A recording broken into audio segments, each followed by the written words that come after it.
శ్రీమాత్రే నమ. శ్రీ గురుభ్యో నమ. ద్వాదశ రాశుల వారికి కూడా ఈ యొక్క శ్రావణ మాసంలో ఎలా ఉండబోతుంది, ఏ ఏ రాశి వాళ్ళు ఏ ఏ రోజున ఎలాంటి మంత్రం చదువుకుంటే మంచిది అన్న విషయాన్ని ఇప్పుడు మనం తెలుసుకుందాం. తదుపరి సింహరాశి. సింహరాశి వారికి సంబంధించి శ్రావణ మాసం నందు ఎలా ఉంది అనే విషయాన్ని ఇప్పుడు మనం తెలుసుకుందాం. శ్రావణ మాసం చాలా చాలా ప్రత్యేకమైనటువంటి మాసం. శ్రవణ నక్షత్రం పౌర్ణమి నాడు వచ్చిన రోజు అది శ్రావణ మాసంగా పరిగణనలోకి తీసుకోవాలి.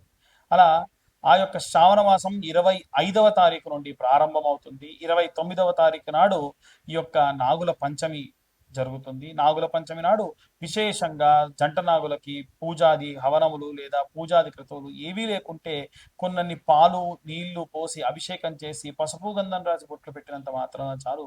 ఈ యొక్క చేసేటువంటి అభిషేకం ఎలా చేయాలనేటువంటిది గత వీడియోలోనే మీకు చెప్పడం జరిగింది. కావాలంటే ఆ వీడియోకి సంబంధించిన లింక్ కింద డిస్క్రిప్షన్ లో పెట్టమని మా ఛానల్ వాళ్ళకి చెప్తాను.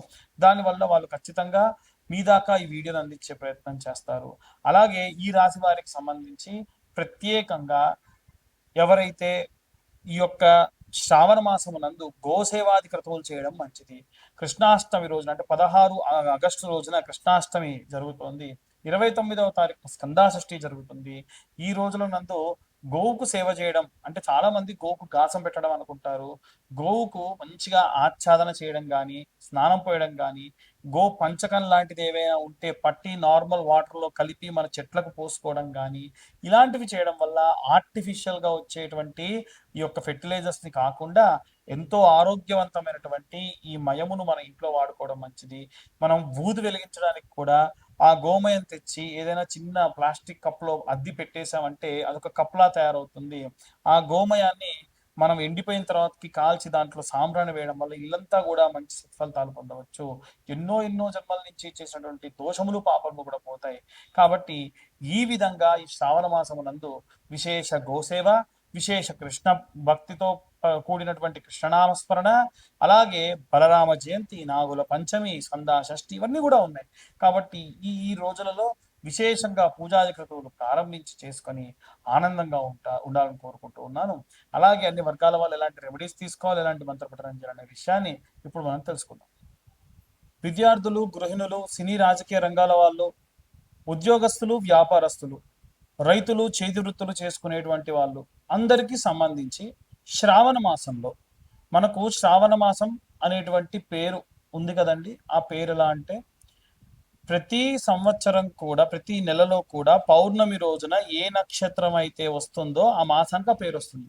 చిత్తా నక్షత్రం పౌర్ణమి రోజు వస్తే చైత్రమాసం, అలాగే విశాఖ నక్షత్రం గనక పౌర్ణమి వస్తే వైశాఖ మాసం, అలాగే శ్రవణ నక్షత్రం పౌర్ణమి నాడు వస్తే అది శ్రావణ మాసం. ఈ శ్రావణ మాసం జూలై 25వ తారీఖు నుండి ప్రారంభమవుతుంది.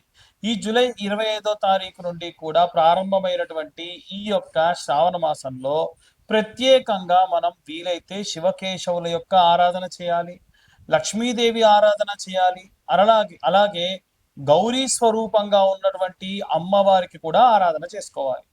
ముఖ్యంగా ఈ సంవత్సరంలో ఈ నెలలో ప్రత్యేకమైనటువంటి అంటే జూలై 25 నుండి ఆగస్టు 25 వరకు కూడా ప్రత్యేకమైనటువంటి పర్వదినాలు ఉన్నాయి. ఉదాహరణకు రక్షాబంధనం అంటే రాఖీ పౌర్ణమి, అలాగే దాన్ని జంధ్యాల పౌర్ణిమ అని కూడా అంటారు. ఈ పౌర్ణమి నాడు నార్త్ ఇండియా సైడ్ విశేషంగా ఎన్నో పూజలు చేసుకుంటారు. అవి ఏంటో అన్ని కూడా ఇప్పుడు మాట్లాడుకుందాం. మనకు రక్షాబంధనం రోజున చాలా మంది ఏంటంటే అన్న తమ్ముళ్ళకి అక్కలు లేదా చెల్లెళ్ళు రక్షాబంధనం రాఖీ కట్టడం మనందరికీ తెలుసు. వాస్తవంగా ఈ రాఖీ అనేటువంటిది రక్షగా తోడుగా ఉండాలని చెప్పి పూర్వం భార్యాభర్తలు కూడా కట్టుకునేవాళ్ళు. అంటే భర్తకు భార్య కట్టేది. రక్షాబంధనం అంటే రక్షగా తోడుగా ఉంటా అని అర్థం. అయితే ఈ రక్షాబంధనం రోజున ఖచ్చితంగా మీ యొక్క తోడబుట్టువులు ఎవరైనా ఉంటే వారి చేతితోని మీరు రాఖీని కట్టించుకోండి. ఎవరైతే మీ యొక్క పురోభివృద్ధి కోరుకుంటారో వారి యొక్క చేతితో మీరు రాఖీని ఖచ్చితంగా కట్టించుకోండి, మంచి సత్ఫలితాలు పొందవచ్చు. అలాగే జంధ్యాల పౌర్ణిమ అంటారు. ఎవరైతే ఉపనయనం అయ్యి యజ్ఞోపవీతం ఒంటిపై ఉన్నటువంటి వాళ్ళు ఆ రోజున ఈ యొక్క జంధ్యాన్ని మార్చుకుంటారు. అలాగే ఉపనయనమైన వాళ్ళందరూ కూడా ఆ యొక్క రోజున కృష్ణాంజనం అని ఉంటుంది, జింక చర్మం, దాన్ని హోమంలో వేసేసి ఆ శరీరం పైన అది తాడుగా వేసుకుంటారు, మళ్ళీ మార్చి కొత్త వేసుకుంటారు. వీటన్నిటితో పాటు ప్రత్యేకంగా ఇది ఎందుకు చెప్తున్నానంటే ఈ పౌర్ణిమ రోజున రైతులందరూ కూడా వీలైతే రైతులందరూ కూడా మీ మీ పంట పొలాల్లోకి వెళ్ళి మీ పంట పండేటువంటి 4 మూలలా కూడా కాస్తంత పసుపు కుంకుమ వేయండి. ఆ రోజున భూదేవత ఆరాధన చేస్తే మంచిది. మనం సంక్రాంతి సమయంలో ఉప్పు చెక్కని ఎలా చేసుకుంటారో north India side Chhattisgarh, Orissa, Gujarat ఈ ప్రాంతంలో ఉన్నటువంటి వారందరూ కూడా ఆ ఆవులకి ఆరోగ్యం బాగాలేకుండా ఉంటే పసరు వైద్యం లాంటిది ఆ రోజున చేసి తీపి మధుర పదార్థాలు వాటి యొక్క కుడితిలో కలిపి పెడతారు. దీని వలన పాడి పంట సమృద్ధిగా ఉంటుంది అని పూర్వం నుంచి మనకు వస్తున్నటువంటి నానుడి. అలాగే బలరామ జయంతి అనేటువంటిది ఉంటుంది. దానికంటే ముందు జూలై 29వ తారీఖు నాడు నాగుల పంచమి ఉంది.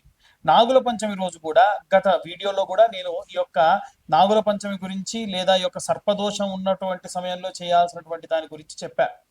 ఏమని అనంటే క్లియర్గా జంట నాగులకి ఈ యొక్క నాగుల పంచమి రోజున క్షీరము అలాగే నీళ్లు పోసి శుభ్రంగా అభిషేకం చేసి, క్షీరం అంటే పాలు నీళ్ళతో అభిషేకం చేసి గంధం పసుపు కలిపినటువంటి మిశ్రమంతో లేపనం రాసి 21 బొట్లు పెట్టి 21 ప్రదక్షిణాలు చేసి 2 దీప ప్రమిదలు ఒకదానిలో ఒకటి పెట్టి ఆవు నెయ్యి వేసి దీపం వెలిగించి ₹5 లేదా ₹10 వీలైనంత వరకు కూడా స్వామివారి దగ్గర పూలు పండ్లు సమర్పించి 21 ప్రదక్షిణాలు చేయాలి.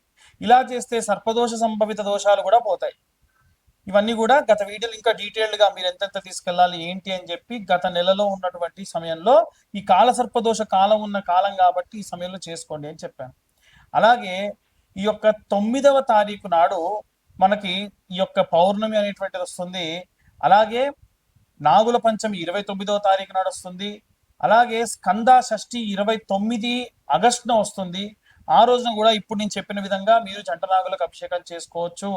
16వ తారీఖు నాడు కృష్ణాష్టమి, గోసేవ చేస్తే మంచిది. ఆ రోజున అందరూ గోవుకు ప్రదక్షిణ చేస్తే మంచిది. 14వ తారీఖు నాడు బలరామ జయంతి అంటారు.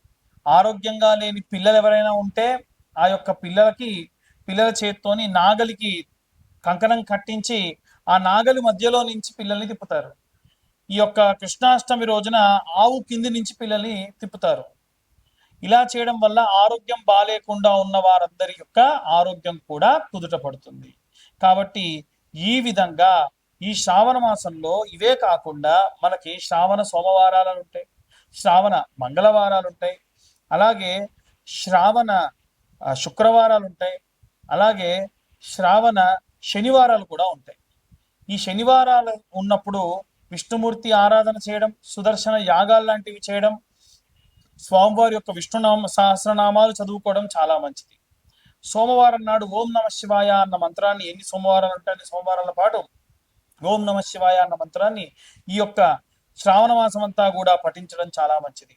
అలాగే మంగళవారం నాడు విషయానికి వస్తే మంగళవారం నాడు విశేషంగా ఈ యొక్క మంగళ గౌరీదేవికి నోములు చేసుకునే వాళ్ళు ఉంటారు. శ్రావణ శుక్రవారాలు వరలక్ష్మీ వ్రతాలు చేసుకునేవారు ఉంటారు. మీ యొక్క ఆచార వ్యవహారాలను బట్టి ఇవన్నీ కూడా తూచా తప్పకుండా దేవతార్చనలో ఎటువంటి లోపం రాకుండా చేసుకొని ఆరోగ్యవంతంగా ఉండండి. చాలా మంది ఇవాళ రేపు కనుదిష్టి, విపరీతంగా దిష్టి, అక్కసు వెళ్ళబుచ్చుకోవడం, ఫలానా వాడు ఇంత సంపాదిస్తున్నాడు అంత సంపాదిస్తున్నాడు నాకు ఆ యొక్క సంపాదన రావట్లేదు అనేటువంటి అక్కసు వెళ్ళబుచ్చుతూ ఉన్నారు. దీంతో ఏం చేస్తున్నారంటే లేనిపోని యంత్రాలని మంత్రాలని ఆపాదించి వాళ్ళ ఇంటిపై వేయడం, మంత్రించినటువంటి పదార్థములు వేయడం, యంత్రములు వేయడం వేస్తారు. పరయంత్ర పరతంత్ర పరమంత్ర విచ్ఛేదనకు ఈ యొక్క జ్వాలాముఖి మాల ఉపయోగపడుతుంది. ఈ జ్వాలాముఖి మాల ఎవరికైనా కావాలి అంటే చండీ హోమంలో పెట్టి మీ దాకా అందించడం జరుగుతుంది. ఆసక్తి కలవారు ఎవరైనా సరే విత్ సర్టిఫికేషన్ నేను మీ దాకా అందిస్తాను. ఆసక్తి కలవారు ఎవరైనా సరే మమ్మల్ని కన్సల్ట్ చేయొచ్చు. కేవలం 1116లకు మీకు ఈ యొక్క సర్టిఫికేట్ తోటి ఈ యొక్క జ్వాలాముఖి మాల అందించడం జరుగుతుంది. ఆసక్తి కలవారు ఎవరైనా సరే కింద ఉన్న నెంబర్కి కాంటాక్ట్ చేసి పూర్తిగా విశేషంగా ఈ యొక్క మాలని అందుకోండి. మా ఛానల్ వాళ్ళు మీ దాకా రీచ్ అవ్వడానికి ఎన్నో రకాలైనటువంటివి పరిశోధనలు చేసి ఏ రెమెడీస్ మీకు చెప్తే బాగుంటుంది అనేది మా ద్వారా రాయించుకొని పదే ఈ ప్రాబ్లంతో ఉన్న వాళ్ళు ఉంటారు, గురువు గారు ఫలానా ప్రాబ్లంతో ఉంటారు అని చెప్పి మీ దాకా అన్ని కూడా చెప్పిస్తూ ఉన్నారు. కాబట్టి దయచేసి ఎవరైతే ఛానల్ సబ్స్క్రైబ్ చేసుకోలేదో సబ్స్క్రైబ్ చేసుకోండి. ఛానల్ని ఈ వీడియో కనుక నచ్చితే లైక్ చేయండి. ఈ వీడియో మీకు ఏమైనా ఇన్ఫర్మేటివ్గా ఉంటే ఇంకో నలుగురికి దాన్ని షేర్ చేసి ఎవరైతే ప్రాబ్లంలో ఉన్నారో వాళ్ళకి ఇచ్చేయండి. దాని వలన కాస్త మీకు ఇన్ఫర్మేషన్ అనేది పాస్ అవుతుంది, మాకు కూడా మా ఛానల్ పురోభివృద్ధికి దోహదపడ్డ వాళ్ళు అవుతారు. అలాగే జాతకపరమైనటువంటి వాటి విషయాల్లో చాలా మంది అడుగుతూ ఉన్నారు.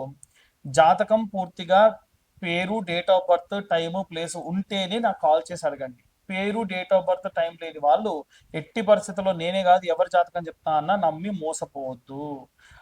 చాలా మంది లక్షలకు లక్షలు ఖర్చు పెట్టుకున్నటువంటి వాళ్ళు కూడా ఉన్నారు. ఎట్టి పరిస్థితుల్లో ఈ పరిస్థితుల్లో మాత్రం ఉండకుండా ఉండండి. వీలైనంత వరకు కూడా జాతకం కావాలంటే 2025 రూపాయలు చెల్లిస్తే మీకు పూర్తి జాతకం విశ్లేషణతో మీ దాకా అందించడం జరుగుతుంది. సర్వే జనా సుఖినో భవంతు. స్వస్తి.